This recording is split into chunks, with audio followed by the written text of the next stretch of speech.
A poor farmer inherited an abandoned ranch for free. Everyone assured him that the well had long since dried up and was empty. But when he decided to check it out, he found something inside that changed his life forever. No one even guessed what secret this land had been hiding all these years.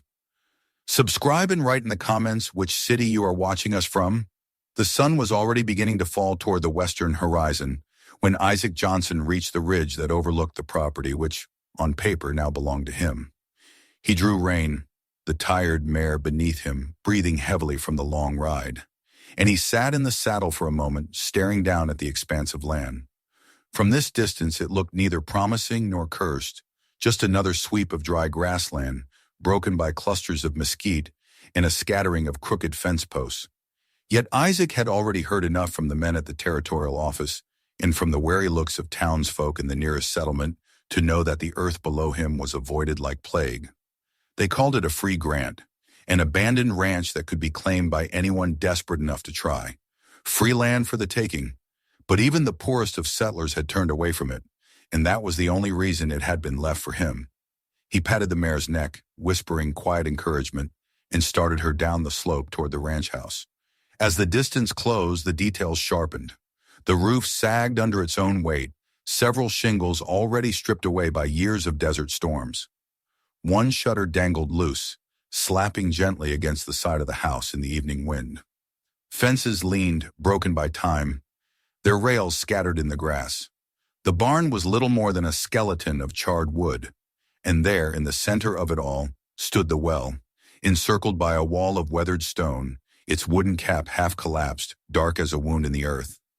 Isaac found his eyes drawn to it more than once, though he told himself he did not believe in curses or whispered tales. He swung down stiffly from the saddle and looped the reins over a hitching post whose wood was gray with age. The ground felt strange beneath his boots, soft with layers of dust and brittle with grass gone dry. He walked slowly toward the house, pushing the warped door open on its rusted hinges. Inside, the smell was old, a mix of dust and the faint sourness of mildew. The floor creaked under his weight. He saw a table with one leg broken, a chair on its side, and a stove covered in rust. Cobwebs hung thick in the corners. Nothing here bore signs of recent life, yet there was something unsettling in the silence, as though the place were waiting. Isaac had been raised on stories of hardship. His parents had been born into bondage, freed only when the war split the nation apart. He had grown up poor but proud, learning to coax food from reluctant soil and to endure the scorn of neighbors who never fully accepted his family as equals. He had married young, a woman with sharp eyes and stronger will, and together they had tried to make a life on a modest patch of land miles from here. For a while it seemed possible, until the rains failed, the soil cracked, and the creditors came calling. The farm was taken, his wife gathered the children and left to stay with her people farther east, and Isaac was left with empty hands. When word reached him of the abandoned ranch that no one wanted, he saw in it not a curse, but a chance. It was all he had left. As the last light faded, Isaac spread his bedroll in the corner of the house and listened to the night press close around him. Coyotes yipped in the distance, and once he thought he heard the creak of a board outside. But when he went to the doorway, there was nothing but the empty yard, the hulking outline of the well black against the starlight. He told himself that old houses always spoke at night, wood shifting, nails loosening, animals nosing about. Still, sleep came only in fragments, and when dawn bled across the sky, he was already awake. The days that followed were filled with labor. Isaac cut back the brush that crowded the fence line, cleared the debris from the corral, and patched the holes in the roof with scraps of wood scavenged from the barn. He worked with the determination of a man who had nothing left to lose. Every swing of the hammer and stroke of the saw, an act of defiance against the judgment of the world. Neighbors from nearby homesteads rode by occasionally, keeping their distance, curiosity and pity mingling in their eyes. A few offered half-hearted words, mostly warnings. One old man, a veteran of long-forgotten battles, told him in a low voice that the land would never give him peace. Others muttered about owners who had vanished, families broken, misfortune that clung to the soil like a shadow. Isaac thanked them with a nod but did not let their words sway him. He had faced harsher things than superstition, yet he could not deny that the well drew his gaze again and again. He avoided it during the day, focusing instead on the fields and the fences, but at night he would find himself standing at the window of the house, looking out across the yard. The stones of its rim glimmered faintly in the moonlight. Sometimes he thought he heard something, a faint sound carried on the wind, like a distant hammer striking stone. He told himself it was only imagination, the product of exhaustion and loneliness, but the sound seemed to echo inside his chest long after it had faded. One evening, after a particularly long day of clearing the weeds that had overtaken the corral, Isaac sat on the porch and let his eyes wander. The air was still, heavy with the scent of dust and dry grass. The land stretched endless around him, a wide plain that once must have been full of promise. Now it was tired, like a body drained of strength. He thought of his wife, of the way she had looked at him the day she left, her eyes both sad and resigned. He had promised her he would build something worth returning to. This land, forsaken by everyone else, would be the place where he proved himself. He clenched his calloused hands into fists and repeated the vow silently. He would not be broken, not again. That night, lying on his bedroll, Isaac drifted into uneasy sleep. Somewhere deep in the darkness, the sound returned. A dull metallic clang, as if iron struck against stone, rising from beneath the ground. His eyes snapped open, heart pounding. He held his breath, straining to hear. The night was silent, save for the distant call of an owl, yet he could not shake the certainty that the sound had been real. Slowly he sat up, staring toward the window where the shape of the well was just visible. A chill ran down his spine, though the air was warm. He lay back down, telling himself it was nothing.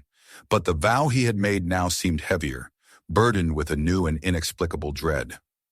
The next morning, as he stepped outside to begin his work, his eyes were drawn once more to the well. The stones glistened with dew, their surface slick and black. He walked past it quickly, refusing to linger, but he knew deep inside that the sound had been real. The well was not as dead as the townsfolk claimed. Something lived in its depths, something that would not let itself be ignored. The days that followed moved in a rhythm of toil and silence, the kind of work that filled the hours and left the body aching, but the mind restless. Isaac rose with the dawn, his shadow stretching long across the empty yard, and bent himself to the task of survival.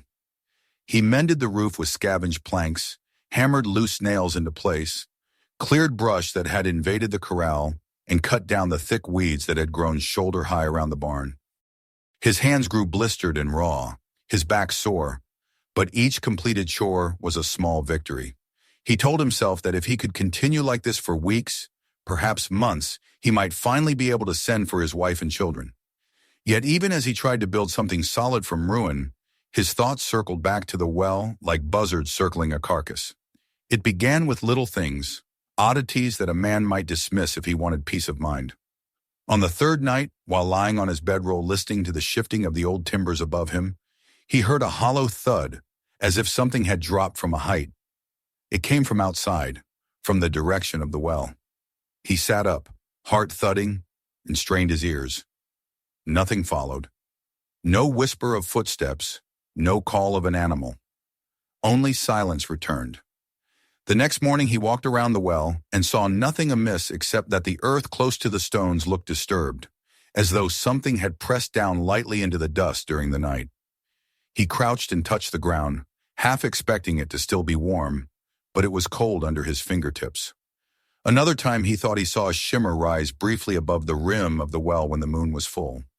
He blinked and it was gone, leaving only the dark mouth of stone. Each time he convinced himself it was a trick of tired eyes, a byproduct of loneliness and too many hours of labor under the sun. But the doubts lingered. The neighbors had been right about one thing. The well commanded attention, whether one wanted to give it or not.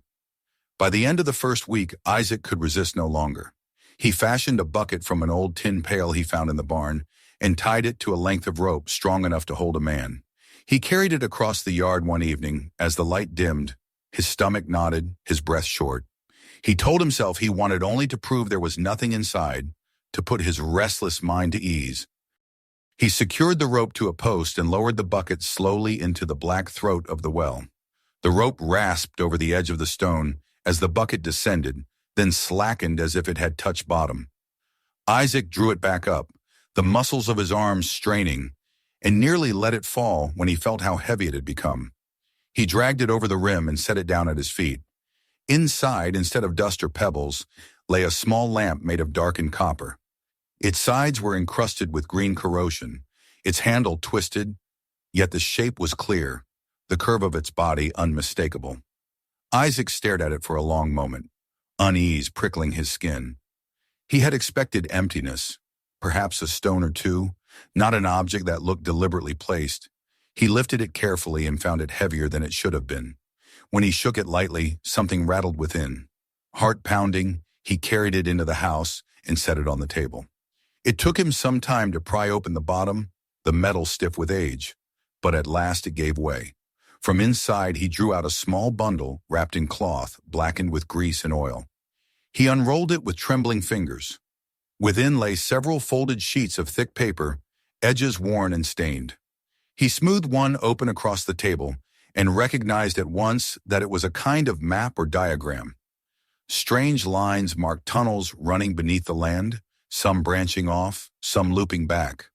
There were symbols, old and faded, that looked military in nature. Alongside the map were fragments of writing, lists of supplies, notes in hurried hands. The dates he could make out were from decades past, around the time of the war.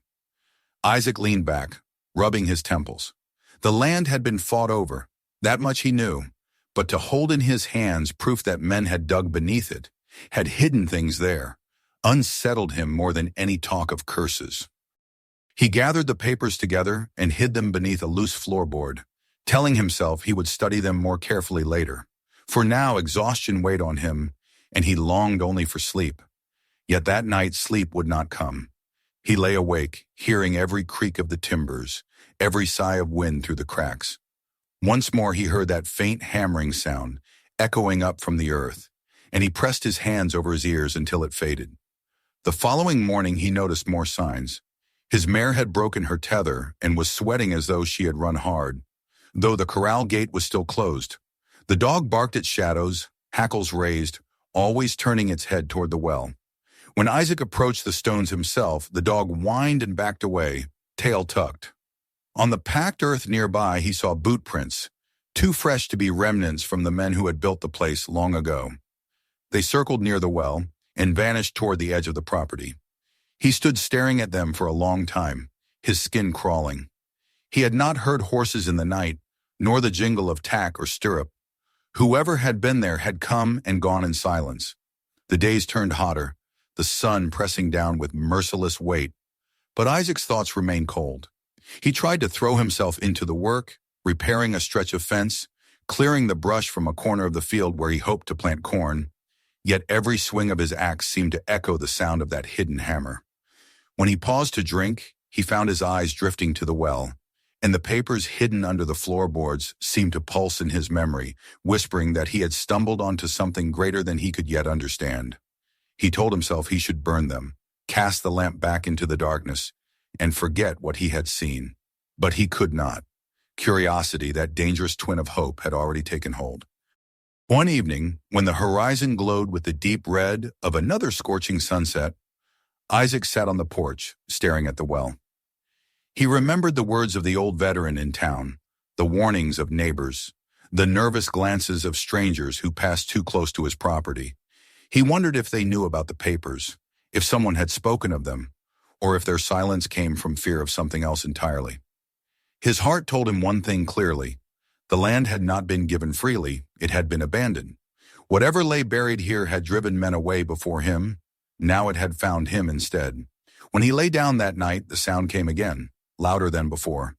Not a single strike, but a rhythm, steady and deliberate, as if some unseen worker toiled far beneath the ground. His chest tightened, and he whispered his wife's name into the dark, a plea and a promise. He wanted to believe this land could become a home, a place of safety and growth. But even as he drifted into uneasy dreams, he felt the certainty that something waited for him below, something that would not let him rest until he uncovered it. The silence of the following morning weighed heavily on Isaac as he walked the yard with a bucket in hand. The dawn air should have been cool and comforting, but it pressed against his chest like a hand, reminding him of the restless sounds that had haunted the night. He had not slept more than an hour, every moment of rest broken by the hammering that seemed to echo from the depths below his home. Each time he thought it had ceased, a new strike rang, faint and metallic, and he would open his eyes to stare at the low rafters of the house until the sound faded again. When the rooster crowed, he rose, already exhausted, and tried to lose himself in work. Yet he knew he could not ignore the bundle of papers hidden beneath the floorboards. He lingered over them at midday when the sun drove him indoors. He pulled the boards loose and spread the sheets carefully across the table. The diagrams were more intricate than he had first realized. The tunnel system beneath the land was not crude. It had been carefully planned. Measurements were scrawled beside the lines, markings that suggested the depth of the shafts, notes about supports and reinforcements, arrows pointing to hidden chambers. Some of the writing was too faded to read, but other parts were clear, names of locations and dates that matched the years of the war. Isaac traced a finger over the faded ink, feeling a strange kinship with the hand that had drawn them. Whoever had built these passages had done so with purpose, and that purpose had left a mark on the land long after their bones had turned to dust. By late afternoon, his curiosity overpowered his caution. He gathered a lantern, struck a match to test its wick, and slung a crowbar across his shoulder. The map indicated that one of the entries to the tunnels lay beyond the old barn. He had already cleared that corner of weeds earlier in the week, and remembered how the ground there had felt softer than elsewhere.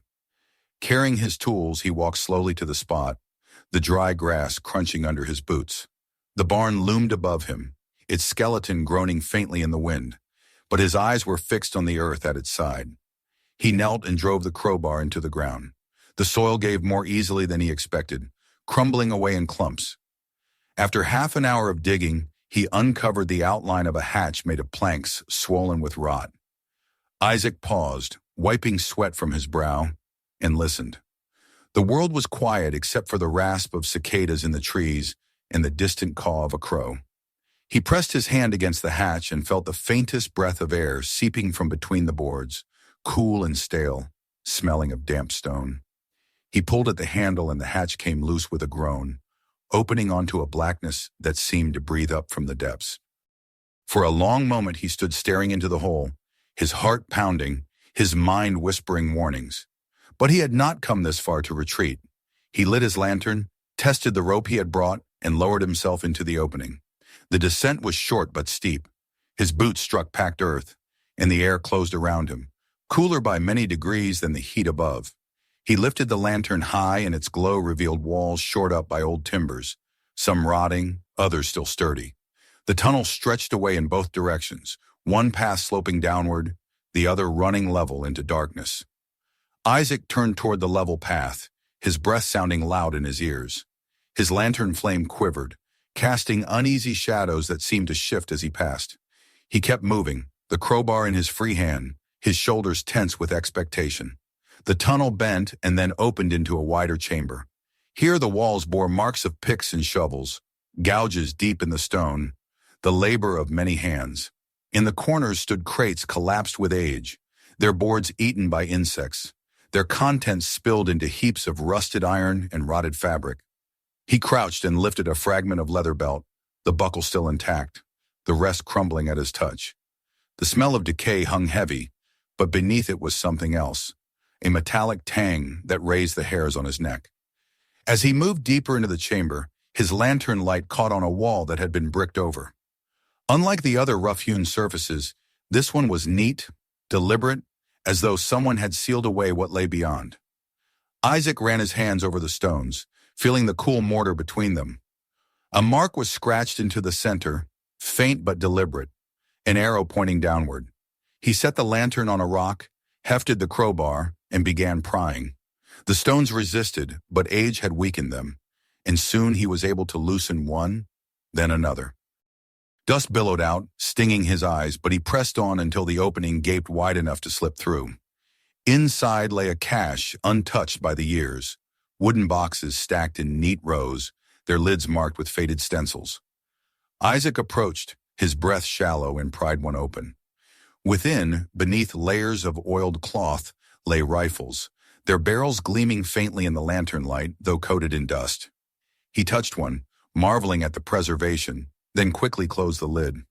Another box revealed sacks heavy with coins, not the dull brown of copper, but the glimmer of gold. He lifted a handful, the weight shocking in his palm, each coin stamped with symbols he did not immediately recognize. They clinked together with a sound that echoed unnaturally loud in the chamber. Beneath these treasures he found yet more papers, ledgers bound in cracked leather, pages filled with numbers and names, records of shipments, routes, and payments. Some names he recognized from the towns nearby, others he did not, but they bore the titles of men who had wielded power, magistrates, merchants, even a federal agent. Isaac's pulse quickened as he read. This was no mere hidden trove of soldiers. This was evidence of something larger, a network that had used this ranch as its heart. He stuffed a few papers into his coat and closed the box. The weight of what he carried was more than physical. He felt as though eyes were watching him even here, beneath the ground. He turned back toward the tunnel, eager to return to daylight, but as he stepped through the gap in the wall, the ground shifted beneath his boots. A groan like thunder rolled through the chamber, and before he could move, a section of ceiling collapsed behind him, bearing part of the cache in rubble. Dust filled the air, choking him, and he stumbled, coughing, until he found the lantern again. Its flame guttered but held, and he hurried back the way he had come, heart pounding with each step. By the time he reached the rope and scrambled up into the daylight, his lungs burned and his hands shook with fatigue. He collapsed on the ground beside the hatch, gasping, while the late sun painted the horizon in streaks of orange. The world seemed too bright, too clean compared to the darkness he had left behind. He dragged the hatch close, covering it with earth, and sat staring at the barn, his mind reeling. That night, he hid the papers with the others under the floorboards. But sleep was impossible. Each time he closed his eyes, he saw the crates of rifles, the gleam of gold, the names written in ledgers. More than once he thought he heard movement outside, faint crunches of footsteps on gravel, the shift of something large near the well. At one point the dog growled low, then whined and thus slunk into a corner, trembling. Isaac lay awake, staring at the ceiling, knowing with certainty that he had crossed a threshold from which there was no return. The well was not empty. The land was not abandoned by chance. Men had carved secrets into its flesh, and those secrets had not been buried deeply enough. He felt in his bones that others knew, that somewhere beyond the horizon there were men who watched and waited for anyone foolish enough to uncover what should have remained hidden. Isaac had wanted only land to work, a place to bring his family. Instead, he had inherited a legacy of shadows, and the shadows were already moving closer. The days that followed his discovery in the underground chamber were restless and heavy, as though the very air of the ranch had changed. Isaac went about his work as best he could, mending fences, clearing brush, and trying to push thoughts of gold and weapons from his mind, but he could not stop the weight of those ledgers from pressing against his thoughts. Each night he lay awake, turning over the names he had read, names of men who still lived, men who still wielded power in towns and courts. He could almost see their faces, stern and confident, never suspecting that a poor black farmer had stumbled upon the records of their treachery. At times he wondered if he should ride into the nearest town and show the documents to the law, but he quickly abandoned the thought. If those in the papers had authority enough to profit from secret caches beneath the earth, they likely had reach enough to silence him before a word left his mouth. The animals sensed the change before Isaac admitted it to himself. His mare grew nervous in the corral, ears pricked and eyes wide, snorting at shadows. The dog, once eager to prowl the yard, now lingered close to the house, growling low whenever the sun dipped behind the hills. Isaac began to notice signs that did not belong to him: hoofprints near the outer fence, cigarette butts stamped into the dirt, scraps of paper fluttering near the road. One morning he found the latch of the barn door unhooked, though he knew he had fastened it the evening before. Nothing inside was missing, but the hay had been disturbed as if someone had shifted it aside. As the week wore on, whispers began to follow him into town. He had gone for supplies, flour, coffee, nails to mend the roof, and felt the eyes of men linger too long on him as he passed. In the store, two women fell silent as he entered, their conversation cut short, their faces tight. Outside, a boy called him the Gold Man before darting away. Isaac pretended not to notice, but his stomach tightened. Someone had been talking, perhaps someone who had seen him working near the barn, or perhaps rumor itself had taken shape, as it often did in lonely country where secrets had room to grow. That night he sat on the porch and watched the moon rise. The well crouched in the yard like a beast biding its time. Isaac felt the urge to draw the papers out and burn them, to rid himself of the burden. But a deeper instinct held him back.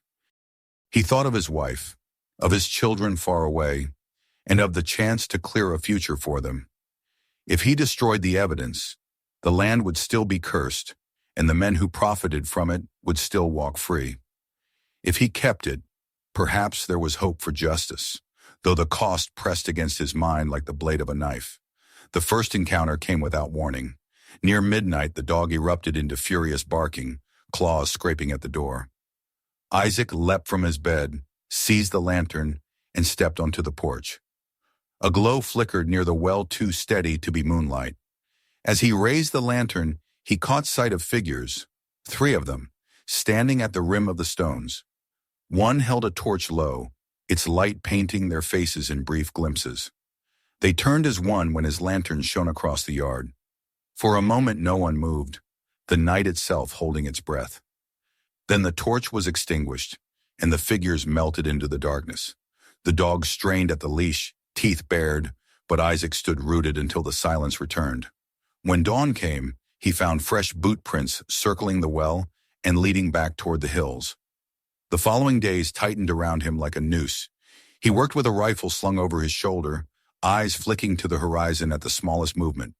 Twice he saw riders pass along the ridge, keeping their distance yet never straying far. Another night he heard whispers carried on the wind, though when he rushed outside, the yard was empty save for the glimmer of stars. His food dwindled as trips into town grew more dangerous. Every time he walked through the streets, he felt questions trailing him, unspoken but sharp. The phrase treasure hunter reached his ears once, uttered by a man who turned away quickly. Isaac knew then that what he had found below ground was no longer his secret alone. The visit he dreaded came a week later, just as the sun was setting.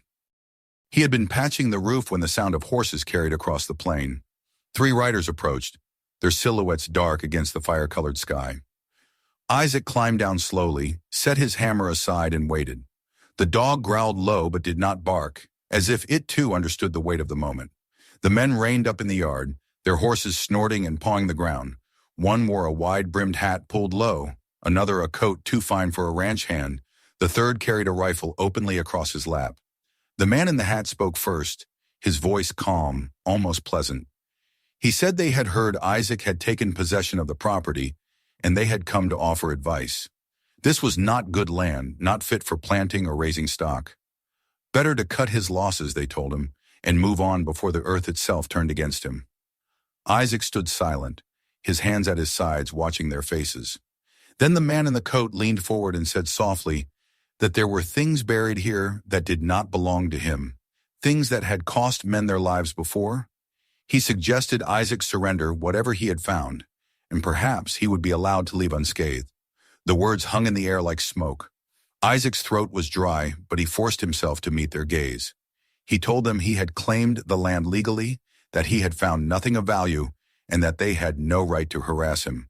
For a moment he thought they might laugh, but their faces remained hard. The rifleman shifted in his saddle, his eyes cold. Then without another word, the 3 turned their horses and rode back toward the hills. Dust rose behind them and settled slowly as Isaac stood unmoving. The dog whined at his feet. That night he bolted the door, loaded his rifle, and sat awake until dawn. The house seemed to breathe with him, the rafters creaking, the floor groaning. He wondered if the men would return, if they were waiting just beyond the ridge. The temptation to gather the papers and the gold and ride away burned strong. Yet he knew they would follow him wherever he went, and his family would never be safe if he ran. Days blurred together after that. The strangers did not return openly, but their presence clung to the ranch. Isaac found tracks near the corral, the imprint of heavy boots leading toward the barn. Once he discovered the rope he had tied to the hatch beneath the barn had been cut clean, as though someone had tried to descend and been interrupted. His sleep grew shallow, every creak of the house jolting him awake. In town, the whispers grew louder. Some claimed he had struck a vein of gold, others that he had stolen from soldiers' graves. Children pointed at him in the street. The weight of rumor was as heavy as the weight of truth. Through it all, Isaac clung to the promise he had made to his wife, that he would build something lasting, a place for their children to grow. Yet as the walls closed in and the shadows thickened, he began to wonder if the promise could survive the secrets of this land. The well stood silent in the yard, but he no longer believed it empty. It had become a mouth that swallowed men whole, and he feared he was already too near its teeth. The night after the 3 riders had come and gone was the longest Isaac had yet endured. He sat in the darkened house with the rifle laid across his knees, lantern turned low, listening to the dog whine at every sound beyond the walls. The stars wheeled across the sky unseen, and the air grew cold as the hours slipped by. He felt each minute like a weight pressing down on his shoulders, and more than once he thought he saw shadows move past the window, though nothing ever came inside. When at last the gray of morning bled into the room, he realized he had not closed his eyes once. His body was tired, but his mind remained sharp, jagged, restless. He knew the men would return, perhaps with more at their backs, and when they did, he would need more than stubbornness to face them. As he stepped outside, the land seemed changed, harsher, stripped of the faint promise it had once shown. The corral looked skeletal, the barn a hollow shell, the fences toothless against the horizon. Even the well appeared different, its stones dark as though freshly wetted, its mouth wider than before. Isaac drew his coat tighter and walked the yard, searching for signs. He did not have to look hard. Tracks ran across the dirt from the direction of the ridge, overlapping in a confusion of boots and hooves. They had come close in the night, perhaps standing at the edge of the porch, listening to him breathe through the thin walls. His skin prickled at the thought, and he found himself glancing to the hills, certain he was still being watched. He spent that day in the barn, pulling loose the hatch he had reburied and staring down into the dark passage. The air that rose up was cool, damp, filled with the memory of earth. He wanted to descend, to see again the cache of weapons and gold, to feel their weight in his hands. The temptation was sharp, almost unbearable. He imagined riding away with the coins hidden in saddlebags, imagined the look on his wife's face when he returned with wealth enough to buy land of his own in a safer place.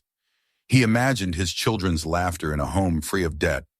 The vision glowed in his mind like sunlight through storm clouds. Yet another vision rose alongside it.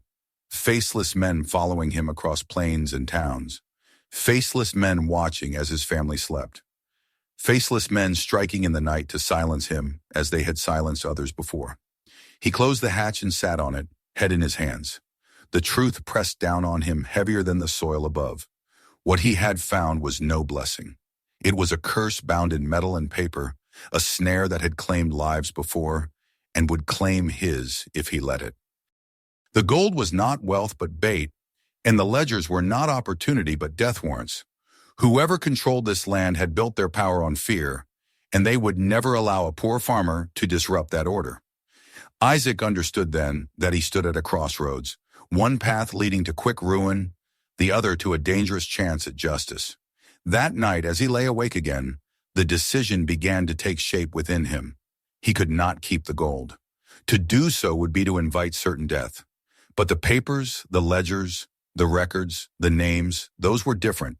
They were not treasure, but testimony. If they reached the right hands, they might topple the men who rode so confidently across the ridge, might cleanse the land of the shadow that clung to it. The risk was enormous, and yet the promise of truth stirred something in him deeper than fear. He thought of his father's voice, telling him as a boy that dignity was not given but taken, wrested from a world that often denied it. Perhaps this was the only way left to reclaim it. 2 nights later, the riders returned. This time there were 4 of them, their silhouettes stark in the pale moonlight. They rode into the yard slowly, deliberately. their horses' hooves crunching on the gravel like the ticking of a clock. Isaac stepped onto the porch with his rifle cradled in his arms. He did not raise it, but he let them see he would not be caught unprepared. The man in the fine coat spoke first, his voice smooth as oil, telling Isaac that patience had run thin. They knew he had gone below the barn. They knew what he had found. The words dropped heavy into the silence, and Isaac felt his stomach twist, though his face remained steady. The man said it could all be simple: hand over the ledgers, hand over the gold, and be on his way. Refuse, and his bones would join those already lost to the land. For a long moment, Isaac said nothing. The dog growled low at his feet, the only sound against the night air. At last he told them he had found nothing but dust and old iron.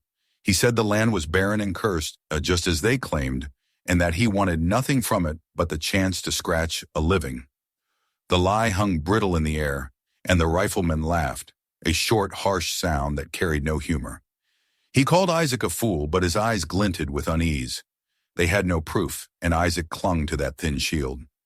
After a moment, the leader raised his hand, and the men turned their horses, riding off without another word. Their silence was more chilling than their threats. The following days were worse than any before. Isaac felt eyes on him at every moment. Sometimes he glimpsed the men on horseback at the horizon, lingering too long before vanishing into the dust. Sometimes it was only a feeling, a shift in the air that set his nerves on edge.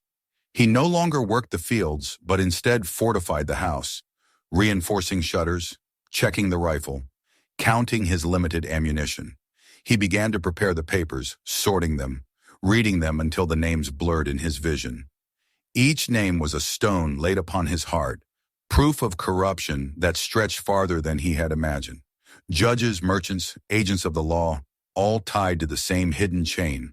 It was not just smugglers and thieves, but pillars of the territory itself. The decision, once formed, solidified. He would not flee with gold.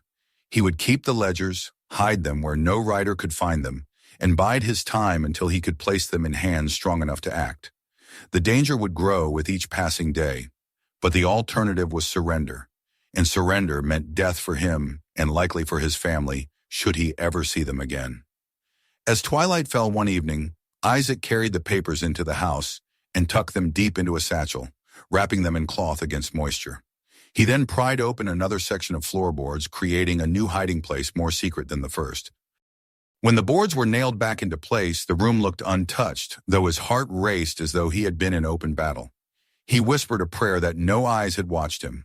That night, as the wind moaned across the plains, Isaac sat by the window, the satchel hidden beneath his feet, and understood that he had chosen his path. The gold would rot beneath the barn, a lure for greedy men, but the truth would remain with him. The riders would come again, and when they did, he would be ready.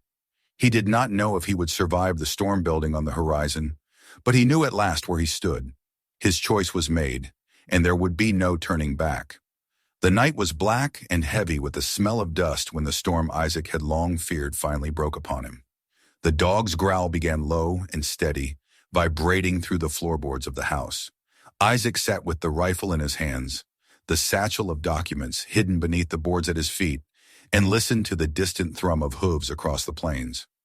At first it was faint, like the whisper of thunder far away, but soon the sound grew clearer, closer, until there was no mistaking it. The riders had returned, and this time they had not come to talk. They had come to claim what they believed was theirs, and if words would not serve, bullets surely would. He doused the lamp and crouched in the darkness, heart pounding. The dog whined, eager to bark but holding back at Isaac's command. He peered through the crack in the shutters and saw them, torches burning in the night, their glow flickering across the yard. There were more of them now, at least half a dozen, their horses stamping restlessly as the men dismounted. Shadows leapt across the ground as the torchlight shifted, and Isaac could hear the murmur of voices, calm but firm, like men who knew exactly what they meant to do. He tightened his grip on the rifle and forced himself to breathe evenly. He had known this moment would come, and now it was here. The first shot shattered the stillness, splintering wood from the side of the house. Isaac flinched but did not fire back. He crouched lower, waiting, listening as boots pounded on the porch. The door rattled, then slammed inward under the weight of a shoulder. He raised the rifle and fired once, the explosion deafening in the small room. A man cried out, stumbling back into the yard. The others shouted, spreading out, some circling toward the rear. Isaac retreated deeper into the house, reloading with trembling fingers, sweat slick on his brow despite the cold. The battle of the night stretched into fragments of sound and fire. Shots cracked, boards splintered. The dog barked furiously until silenced by a blow at the back of the house. Isaac fought like a man cornered, firing through windows, ducking low, feeling the sting of wood shards cut his skin. He managed to drop another attacker, saw the torch fall from his hand and roll across the ground, sparking in the dry grass. His blood ran cold. The fire caught quickly, licking at the walls of the barn and racing toward the house. Soon the air was thick with smoke, burning his eyes and filling his lungs. Realizing the house would not hold, Isaac made his way to the back, pried up the boards of the floor where he had hidden the satchel, and clutched it to his chest. He stumbled out into the night as flames climbed higher, the heat baking his skin. Shots still rang around him, but he moved low, darting toward the barn where the hatch lay hidden beneath debris. He pulled it open and dropped inside, the darkness swallowing him whole. The tunnel closed around him like a grave, the lantern gone, only the faint glow of the fire above seeping through cracks in the boards. He groped his way forward, remembering each turn, each chamber. Behind him, the sound of boots clattered down the ladder, voices shouting curses as they gave chase. He pushed himself onward, heart hammering, breath harsh in his throat. The satchel thumped against his side with each step, a reminder of why he ran. At one turn he paused, pressing his hand against the wall where the timbers sagged. He waited until he could hear the men behind him, their shouts echoing through the tunnel. Then with every ounce of strength, he swung the crowbar he carried against the timber. It cracked, then groaned, and the ceiling gave way. Earth and stone tumbled down in a roar, cutting off the passage. The cries of the men were swallowed in dust, and Isaac staggered back, coughing, but alive. The tunnel ahead remained clear, and he forced himself onward. When at last he emerged through the northern exit, the air felt sharp and clean in his lungs. He dragged himself into the open, the night vast above him, the stars hard as iron. Behind him, smoke rose from the burning ranch, orange flames devouring the home he had tried so hard to build. He knew he could not return, not now, not ever. But in his hands he still clutched the satchel, the proof of everything hidden in the earth. That was his weapon now, stronger than any rifle, sharper than any blade.